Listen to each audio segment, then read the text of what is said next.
大概从业服务站到武汉，8年重启经济压力嘅声音民众，笼笼总总，小萝卜结。家庭都有那经济压力嘛，对啊。那失业的话，影响都很大。過年多年晚都冇做事啊！我報稅務啦，唔稅務大概你都稅務錢啦，按你生活費啦，冇做都冇錢就緊苦啊。特別是衛生局心理諮詢門診，確診人數年新增率增加37%，其中受到工作壓力煩惱嘅民眾就佔35%。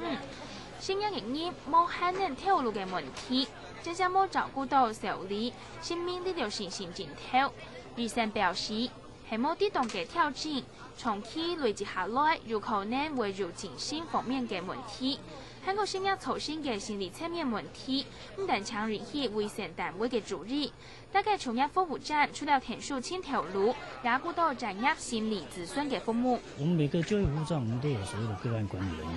就是針對這個求職的人呢，他情緒上或是他工作技能方面有這樣的一個不足的地方，我們會提供協助。那另外，如果說更要深層一點的話，我們還有諮商老師可以介入來做協助。最重要的是說，所謂固定3餐固定，作息也要正常，擘開時間睡夢，擘開時間烘床，然後會做適度的運動。我想大家都知道，做運動其實就是說，對於那種你腦部也會產生那種腦啡，讓情緒會比較愉快。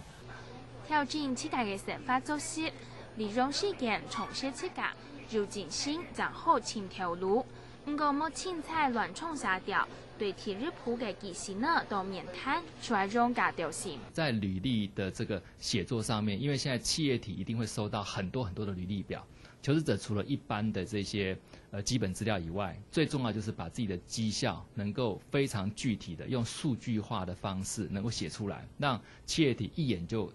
知道你本身的這些能力。公司有網站的話，先到公司的網站去瀏覽一下，先了解一下公司的它的環境背景，讓雇主知道說我真的是誠心誠意的來面試以後，我對你這家公司我之前做了一些功課。雖然你係經濟唔好，不過高鐵嘅服務站表示係有工作嘅機會，作為求職者可能會挑戰心態，並地線團腳踏實地，為到本求職者有很多從事設計機會，係有啲動嘅挑戰信心狀態。政府單位也係殺氣太好，也可以動到重填數額嘅考場，為求職者建立信心，體現設計嘅專業。提醒民眾雖然盛業，不過千萬唔好失志。各界新聞7編輯潘建樂、鍾明涵綜合報道。